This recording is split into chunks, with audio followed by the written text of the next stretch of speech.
শিক্ষামূলক মোটিভেশনাল গল্প। এক ব্যক্তি একদিন একটি বুনো বিড়ালকে দেখলো যে তার হাত পা কাটা। তা দেখে সে অবাক হয়ে গেল যে এটা কেমন করে বাঁচে, কীভাবে নিজের খাদ্য সংগ্রহ করে। এটা ভেবে সে অত্যন্ত চিন্তিত হয়ে ধ্যানমগ্ন হয়ে রইল। কিছুক্ষণ পরে দেখলো যে একটি বাঘ একটি খেক শিয়াল শিকার করে নিয়ে এলো এবং ওইখানে বসে শিয়ালটিকে খেলো। বাদবাকি যা ছিল ওইখানে ফেলে চলে গেল। তা দেখে লোকটির দৃঢ় বিশ্বাস জন্মালো যে ভগবান যাকে যেখানে পৌঁছে দেওয়ার সেখানে ঠিক সময় পৌঁছে দেয়। তা ভেবে সেখান থেকে রওনা হয়ে গেল এবং মনে মনে স্থির করলো যে পিঁপড়ের মতো নির্জনে এক কোণে গিয়ে বসে থাকবে।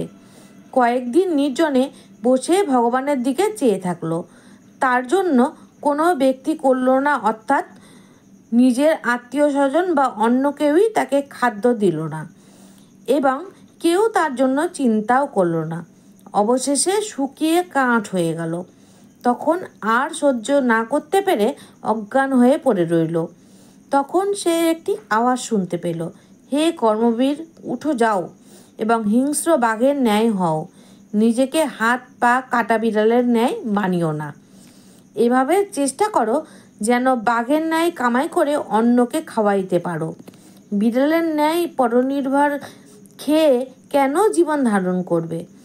যার ঘাড় বাঘের ন্যায় মোটা, সে যদি বিড়ালের মতো পড়ে থাকে তবে সে কুকুরের চেয়েও অধম। নিজের হাতে রোজগার করো, অন্যকে খাওয়াও, অন্যের উপর নির্ভর করো না। মানুষের মতো কষ্ট স্বীকার করো, অন্যকে শান্তি দাও।